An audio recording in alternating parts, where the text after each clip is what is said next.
जय Shri Krishna. Welcome to our channel Maitri academy. Previous lecture में हमने आपको मानव विज्ञान और पर्यटन की अवधारणाओं के बारे में बताया था। इस लेक्चर में हम उसकी परिभाषाएं पढ़ेंगे। अमेरिकन एंथ्रोपोलॉजिकल एसोसिएशन ने कहा है कि मानव इतिहास में सभी संस्कृतियों की व्यापकता और जटिलता को समझने के लिए मानव विज्ञान सामाजिक और जैविक विज्ञान के साथ साथ मानविकी और भौतिक विज्ञानों से ज्ञान प्राप्त करता है।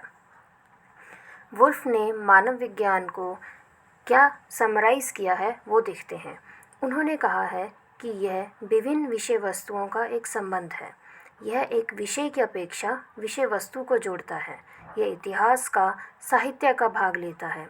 यह मनुष्य के साथ और उसके बिना दोनों का अध्ययन करने का प्रयास करता है।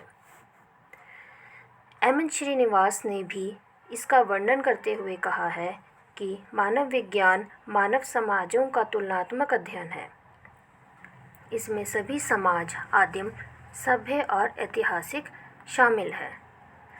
स्मिथ ने अपनी पुस्तक host and guest the anthropology of tourism में पर्यटक को एक अस्थायी रूप से कार्यनिवृत्त व्यक्ति के रूप में परिभाषित किया है, जो स्वेच्छा से एक परिवर्तन का अनुभव करने के उद्देश्य से दूसरी जगह पर जाता है। तो हम कह सकते हैं कि पर्यटन की नींव 3 प्रमुख स्तंभों पर टिकी हुई है। पहली, अवकाश का समय। दूसरी, विवेकाधीन आय। तीसरी, सकारात्मक स्थानीय स्वीकृति। अब हम देखते हैं कि मैथीसन और वॉल ने अपनी पुस्तक tourism economic, physical and social impact में क्या कहा है। उन्होंने पर्यटन को परिभाषित करते हुए कहा है कि यह एक बहुआयामी घटना के रूप में है जिसमें आवाजाही शामिल है और निवास के सामान्य स्थान के बाहर गंतव्य में रहना, जिसमें गतिशील, स्थिर और परिणामी तत्व भी शामिल है। ग्रीनवुड ने भी पर्यटन पर मानव शास्त्रीय परिप्रेक्ष्य के बारे में चर्चा करते हुए सांस्कृतिक वस्तुकरण के रूप में पर्यटन को माल, सेवाओं और लोगों के एक बड़े पैमाने पर गतिशीलता के रूप में परिभाषित किया है। वेन हेल्स्कर ने अपनी पुस्तक टूरिज्म एंड एक्सप्लोरेशन में कहा है कि पर्यटन के 4 प्राथमिक तत्व हैं। पहला, यात्रा की मांग। दूसरा, पर्यटन मध्यस्थ। तीसरा, गंतव्य प्रभाव। और चौथा, प्रभावों की सीमा। इसके साथ ही रेयॉन ने भी पर्यटन को स्थान के अनुभव के रूप में परिभाषित किया है।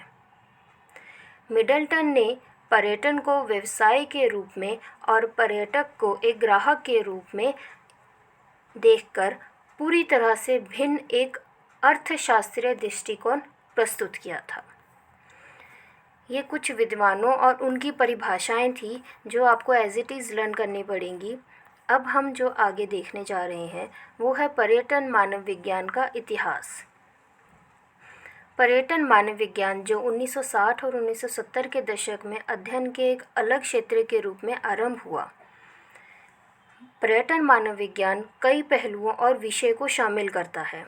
इसमें कई विद्वानों ने अपने पक्ष रखे हैं, जैसे कि 1982 में फिलिप पियर्स ने पर्यटन के सामाजिक मनोविज्ञान में योगदान दिया। 1977 में ग्रेबर ने पर्यटन को पलायनवाद या आनंद चाहने वाले तंत्र के रूप में देखा।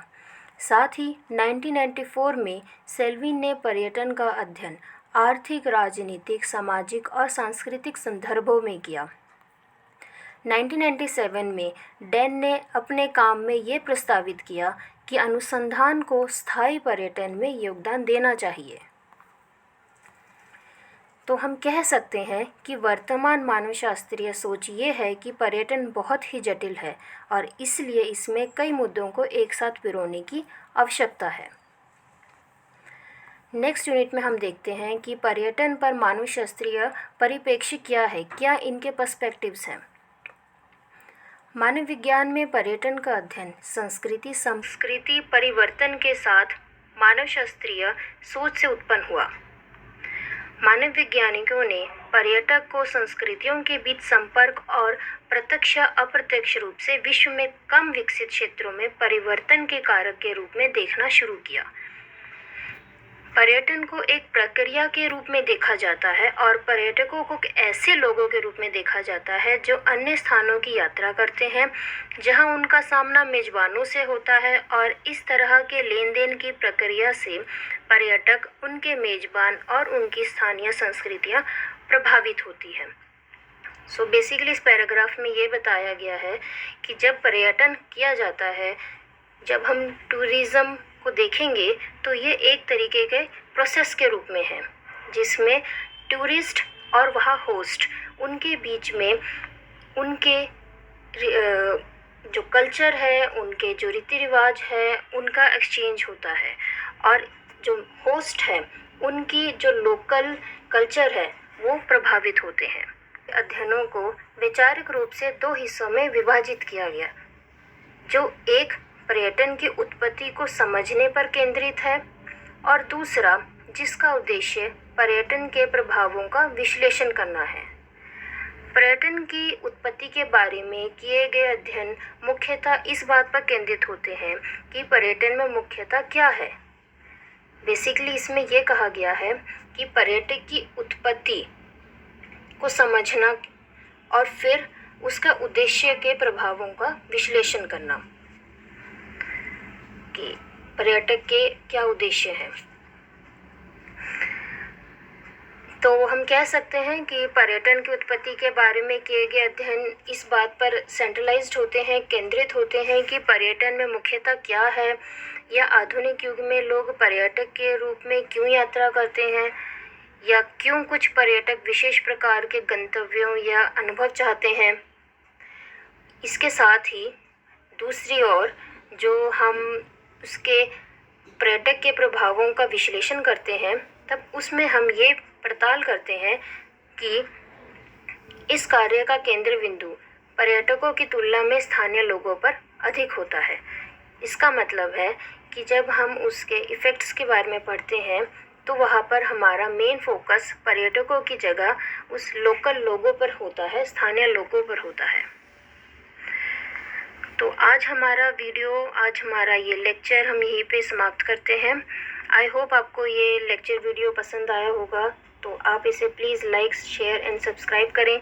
नेक्स्ट लेक्चर में हम इसके इफ़ेक्ट पढ़ेंगे और ज़्यादा डिटेल में कि पर्यटन के क्या प्रभाव होते हैं।